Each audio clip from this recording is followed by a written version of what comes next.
ഇത് mass മോട്ടോഴ്സിന്നാണ്. Honda Activa 5G വണ്ടി നമ്മൾ വർക്കിന് കയറ്റിയിട്ടുണ്ട്. നമുക്ക് ജോബ് കാർഡിൽ പറഞ്ഞേക്കുന്ന കംപ്ലയിൻറ്റ്സ് എന്ന് പറഞ്ഞാൽ മിറർ 2 മാറ്റണം. അത് ഇങ്ങനെ ലൂസായി കിടക്കുന്നുണ്ട്. അപ്പോൾ അത് 2 മാറ്റണം. ജനറലായിട്ട് സർവീസ് ചെയ്യണം. എൻജിൻ ഓയിൽ ചെക്കപ്പ് മാത്രം ചെയ്താൽ മതി എന്ന് പറഞ്ഞാണ്. മാറ്റണ്ട, ചെക്കപ്പ് മാത്രം. പിന്നെ ഫ്രണ്ട് കുഴിയിൽ അതായത് ഹമ്പിലൊക്കെ ചാടുന്ന സമയത്ത് ഒരു ഒരച്ചിൽ സൗണ്ട് വരുന്നുണ്ട്. പിന്നെ ഫ്രണ്ട് സൈഡിലെ റൈറ്റ് സൈഡ് കവർ ഇടിച്ച് ബെൻഡായിട്ടുണ്ട്. അപ്പോൾ അതൊന്ന് പാച്ച് വർക്ക് ചെയ്യണ കേസ് പറഞ്ഞിട്ടുണ്ട്. ഇത്രയാണ് മെയിനായിട്ട് പറഞ്ഞേക്കണ വർക്ക്. അപ്പോൾ നമ്മൾ വണ്ടി ഓടിച്ചു നോക്കി വർക്കിന് കയറ്റി അതിൻ്റെ ബാക്ക് ബ്രേക്കിൻ്റെ ഭാഗം തുടങ്ങി നമ്മൾ ചെക്ക് ചെയ്യാൻ വേണ്ടി അയച്ചിട്ടുണ്ട്. ബ്രേക്ക് ലൈനർ നമുക്ക് ഇതുമ്പോൾ കമ്പനി ലൈനർ കിടക്കണേ. നമുക്ക് ഈ സർവീസൊക്കെ ക്ലീൻ ചെയ്ത് യൂസ് ചെയ്യാം, കുഴപ്പമില്ല. അതേപോലെ തന്നെ ബ്രേക്ക് ക്യാമൊക്കെ ഒന്ന് അഴിച്ച് ഗ്രീസ് ചെയ്യുന്നുണ്ട്. ബാക്ക് വീല് പിടിപ്പിക്കുന്നത് ഈ ഒരു ഷാഫ്റ്റുമാണ്. അതിൻ്റെ ബെയറിങ്ങിൻ്റെയൊക്കെ പ്ലേ നമ്മൾ ചെക്ക് ചെയ്തു. നിലവിൽ വേറെ കംപ്ലൈൻ്റ് ആയിട്ടൊന്നുമില്ല. അതേപോലെ തന്നെ ഗിയറിനകത്ത് ബാക്കിലെ ഗിയർ ബോക്സിൽ തന്നെ ഓയിൽ ചെക്ക് ചെയ്ത് നല്ല വീലാണ് കേട്ടോ. പിന്നെ ബാക്കിലത്തെ ടയറിൻ്റെ കണ്ടീഷൻ നോക്കുമ്പോൾ ടയർ ഫുള്ള് തീർന്നിരിക്കണതാണ്. ഫുള്ള് തീർന്നിട്ടുണ്ട്. മൊട്ട ടയറാണ്. ഈ സൈഡിലെ കട്ട നോക്കണ്ട, അത് റോഡുമായിട്ട് പിടുത്തം വന്നില്ല. അപ്പോൾ ടയർ മാറ്റേണ്ട ടൈമാണ് കേട്ടോ. അപ്പോൾ ടയർ മാറ്റാനായിട്ട് ഉദ്ദേശിക്കുന്നുണ്ടെങ്കിൽ പറയാം, ഞാനത് നോക്കിയിട്ട് MRFൽ വന്ന നല്ല മോഡൽ ടയർ മേടിച്ചിടാനായിട്ട് നോക്കാം. കാരണം എന്ന് വെച്ച് കഴിഞ്ഞാൽ അതല്ലെങ്കിൽ ഇപ്പോൾ റേറ്റ് കുറവൊക്കെ വന്നു കഴിഞ്ഞാൽ അപ്പോളയിലേക്ക് വരുള്ളൂ. പക്ഷേ കുറച്ചും കൂടി ബെറ്റർ MRF ആയിരിക്കും, യൂസ് ചെയ്യണമായിരിക്കും കുറച്ചുകൂടി നല്ലത് കേട്ടോ. അപ്പോൾ വീഡിയോ കണ്ടിട്ട് നോക്കിയിട്ടൊന്ന് പറഞ്ഞാൽ മതി.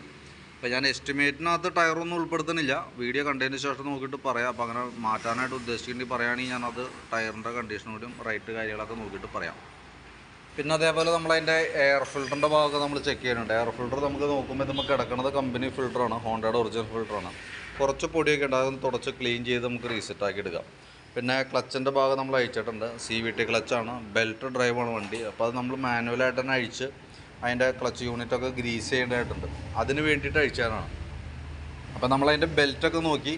ബെൽറ്റ് നമ്മൾ കിടക്കുന്നത് കമ്പനി ബെൽറ്റാണ്, ഹോണ്ടയുടെ ഒറിജിനൽ ബെൽറ്റാണ്, പുതിയ ബെൽറ്റാണ് കേട്ടോ.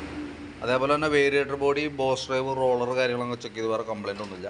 ബെൻഡെക്സ് യൂണിറ്റ് ചെക്ക് ചെയ്ത് വേറെ കംപ്ലയിൻ്റ് ഇല്ല. ക്ലച്ച് യൂണിറ്റ് ആയാലും നമ്മളൊന്ന് അഴിച്ച് ഗ്രീസ് ചെയ്തിട്ടാൽ മതി, വേറെ കംപ്ലയിൻ്റ് ഒന്നും പറയാനില്ല. അപ്പോൾ ക്ലച്ചിനകത്ത് വേറെ മേജറായിട്ടുള്ള കംപ്ലയിൻസോ പാർട്സുകൾ മാറ്റേണ്ടതായിട്ടൊന്നുമില്ല.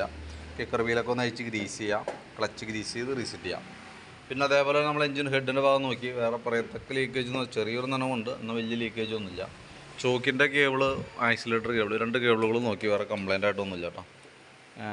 നിലവിൽ നമുക്ക് കാർബറേറ്ററുമായി ബന്ധപ്പെട്ട് പ്രത്യേകിച്ച് കംപ്ലയിൻറ്റുകളൊന്നും പറഞ്ഞിട്ടില്ല. അതായത് ഓവർഫ്ലോൻ്റെ കംപ്ലയിൻറ്റോ, അതായത് പെട്രോൾ ലീക്ക് ഉണ്ടെന്നോ അല്ലെങ്കിൽ മിസ്സിങ് കംപ്ലയിൻറ്റോ സ്റ്റാർട്ടിങ് കംപ്ലയിൻറ്റ് ഇതൊന്നും പറഞ്ഞിട്ടില്ല, കംപ്ലയിൻ്റ് ആയിട്ട് പറഞ്ഞിട്ടില്ല. നമ്മൾ ഓടിച്ച് നോക്കുമ്പോഴും നമുക്ക് പ്രത്യേകിച്ച് കംപ്ലയിൻറ്റുകളൊന്നും ആയിട്ട് കിട്ടിയിട്ടുമില്ല കേട്ടോ. അപ്പോൾ അതുകൊണ്ട് കാർബറേറ്ററിൻ്റെ ഭാഗം നമ്മളിപ്പോൾ അഴിക്കേണ്ടതായിട്ടൊന്നുമില്ല. ജനറൽ സർവീസിൽ കാർബറേറ്റർ ക്ലീനിങ് വരുന്നില്ല. നമ്മളത് അഡീഷണൽ ചെയ്യേണ്ടെങ്കിൽ തന്നെ അഡീഷണൽ പേയ്മെൻറ്റ് വരുന്ന കേസാണ്.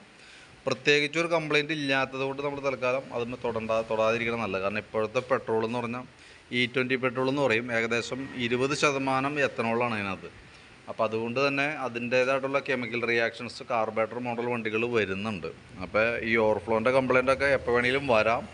ആ ഒരു സിറ്റുവേഷനിലാണ് ഇപ്പോൾ നമ്മളുടെ വണ്ടികൾ ഓടിക്കൊണ്ടിരിക്കുന്നത്. അപ്പോൾ ജസ്റ്റ് ഞാൻ ഒന്ന് സൂചിപ്പിച്ചെന്നുള്ളൂ. നിലവിൽ ഇപ്പോഴത്തെ സ്റ്റേജിൽ കംപ്ലയിൻ്റ് ഒന്നുമില്ല.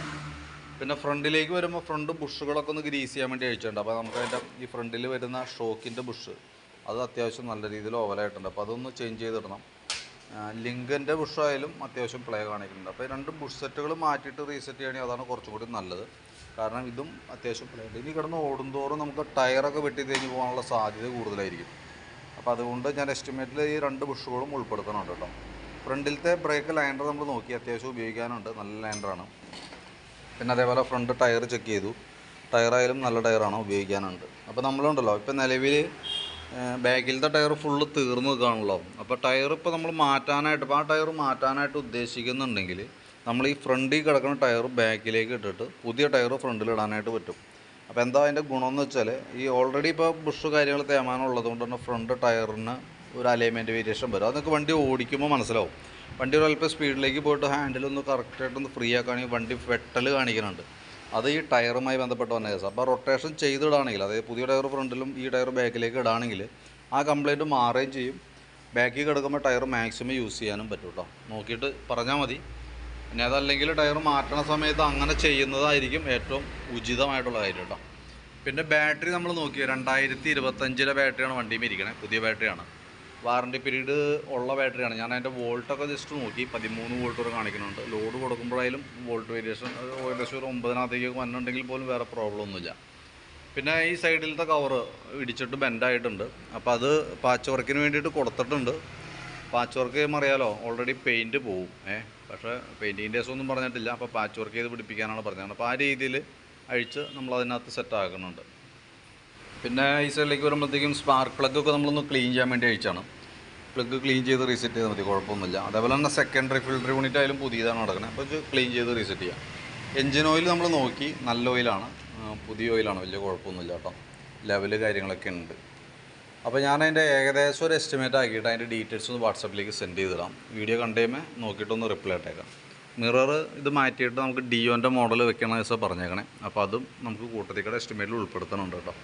വീഡിയോ കണ്ടുകഴിയുമ്പോൾ നോക്കിയിട്ടൊന്ന് പറഞ്ഞേക്കാം. അതിന് ശേഷം നമുക്ക് വർക്ക് കണ്ടിന്യൂ ചെയ്യാം. ടയറിൻ്റെ കേസ് പറയാം, മാറ്റുന്നുണ്ടെങ്കിൽ ടയറും കൂടി റൊട്ടേഷൻ ചെയ്തെടുക്കാം. അപ്പോൾ അത് സർവീസിൻ്റെ ഭാഗമായിട്ട് അങ്ങോട്ട് ചെയ്ത് പോകും കേട്ടോ. വീഡിയോ കണ്ടുകഴിയുമ്പോൾ ഒന്ന് റിപ്ലൈ ചെയ്തോളൂ.